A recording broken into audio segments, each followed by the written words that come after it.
الاحلى والاوحش في التيشيرتات الاحتياطي لموسم 22-23.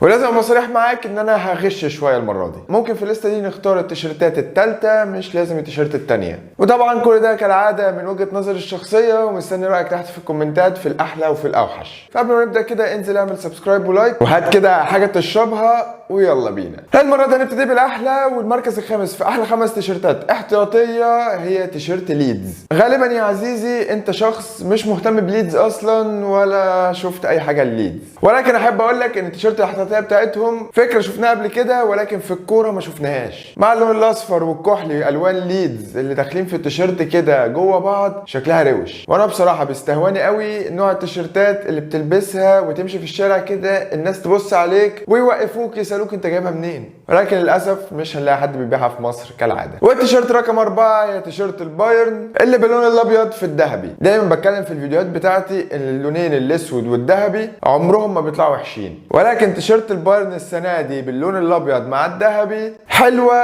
وشيك. اي نعم اول ما شفتها فكرتني بتيشيرت ريال مدريد الابيض في الذهبي، ولكن ما يمنعش ان التيشيرت دي شكلها شيك قوي. درجه اللون الذهبي في التيشيرت تحسها فخمه كده بلوجو بايرن اللي بالذهبي، بلوجو اديداس اللي بالذهبي، بالخطوط اللي بالذهبي، حتى اسم بايرن ميونخ ورا باللون الذهبي. التيشيرت شياكه، تيشيرت نظيفه كده تتفرج عليها على اللعيبه التيشيرت بتتكلم. فعلى عكس التيشيرت الاساسيه اللي بالنسبه لي كانت واحده من اوحش التيشيرتات الاساسيه في الموسم ده، واللي بالمناسبه الفيديو بتاع التيشيرتات الاساسيه هتسيب لك الاي بتاعته هنا بعد الفيديو ده، خش اتفرج عليه. اديداس وبايرن جم صلحوا التيشيرت الاساسيه في التيشيرتات الاحتياطيه وبالذات التيشيرت اللي احنا بنتكلم عليها. رقم 3 وهي تيشيرت برشلونه الثالثه اللي باللون الذهبي. يمكن انا لسه مش متخيل نفسي ان انا لابس تيشيرت كامله باللون الذهبي، ولكن على بال ما اجربها فتيشيرت برشلونه الثالثه شكلها حلو على اللعيبه وفيها فكره. فالتيشيرت دي هي ذكرى لاولمبياد برشلونه اللي ساعدت على نمو وتطور برشلونه كبلد. فالاشكال كلها اللي على التيشيرت ليها رمز، والتيشيرت نفسها لونها مميز السنه دي، فاكيد هتكون معانا في لستة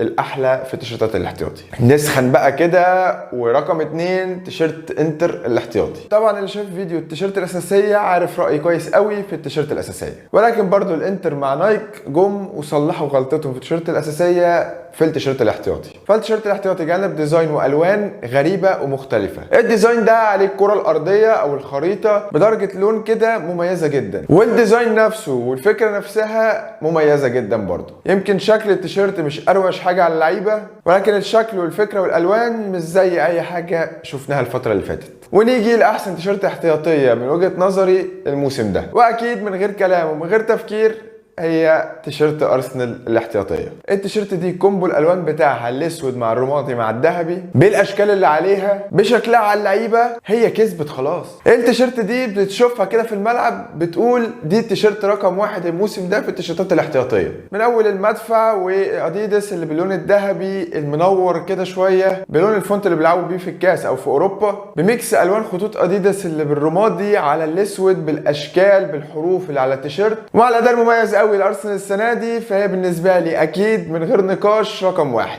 واللي عايز يعاركني يجي يعاركني. نخش على القرف بقى، ودلوقتي نخش على اكتر 5 تيشيرتات وحشه وفي منها مقرف الموسم ده. رقم 5 العروسه اللي ورا دي، تيشيرت باريس سان جيرمان الاحتياطي. هي بالنسبه لي تيشيرت مخيبه جدا لفريق باريس سان جيرمان ولبراند جوردن. الديزاين متعاد من تيشيرتات قديمه لباريس سان جيرمان جوردن نفسها عاملاها ومتقلد بشكل وحش، اللي بالنسبه لي الخط الاسود اللي في النص اللي بيروح ويرجع ده مش عاجبني خالص. فهي التيشيرت كلون وكديزاين متعاد وسبونسر اسود على خط اسود مش شايفها احلى حاجه خالص حتى على اللعيبه في الملعب، والكلام ده قلته في ريفيو التيشيرت دي اللي برضه هسيب لك الاي بتاعته هنا. رقم 4 واراهنك ان انت عمرك ما تتوقع التيشيرت دي، وهي تيشيرت نيس الثالثه.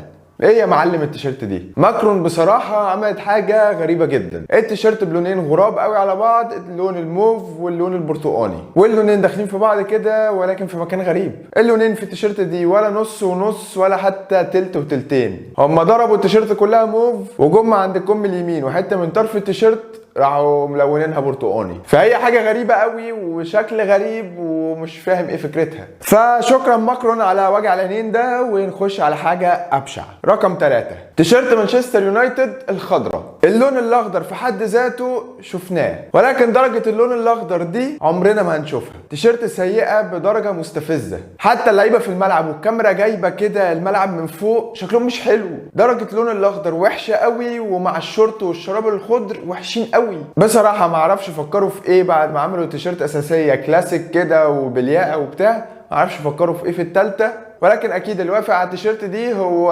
عنده مشكله يعني. رقم 2 ليفربول الاحتياطي. الجليتش اللي معمول في التيشيرت ده معصبني، مش فاهم الخطوط المزجزجه دي بالالوان الكتيره اللي محطوطه دي، ما انا مش فاهم لها حاجه بصراحه. هي من اول ما نزلت وهي معصباني، والحمد لله ان هم سايبين الظهر ابيض عشان الرقم والاسم، وغالبا عملوا كده عشان لو الحته اللي ورا دي بنفس الديزاين اللي قدام كانت هتبقى كارثه، فقال لك نصلح كارثه قدام بان احنا نسيب ورا باللون الابيض. حاجه بالنسبه لي كارثه، ومش عارف فكروا في ايه برضو يعني. هي كل التيشيرتات الوحشه مش عارف هم فكروا في ايه، عشان الحاجات دي وحشه قوي. ما علينا. رقم 1 احلى حاجه في فيديوهات الليسته بتاعت الاحلى والاوحش دي، رقم 1 بيبقى سهل قوي بالنسبه لي، وهو اكيد توتنهام الاحتياطي. بغض النظر عن الثالثه اللي ما تصلحش اصلا ان هي تبقى تيشيرت في الماتش، هي اخرها بري ماتش او تمرين، ولكن خلينا في التيشيرت الثانيه. تيشيرت معموله على بينت بطريقه رديئه جدا، واللي حط الالوان دي على بعض مجنون غالبا. ولا شكل ولا ستايل ولا الوان ينفعوا على بعض اساسا. موف على اسود على اصفر فوسفوري في اللياقه صعب جدا،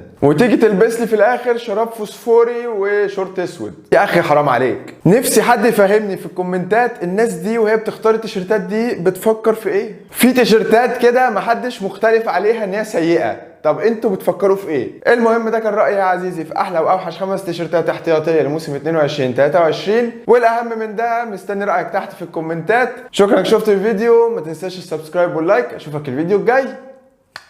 سلام.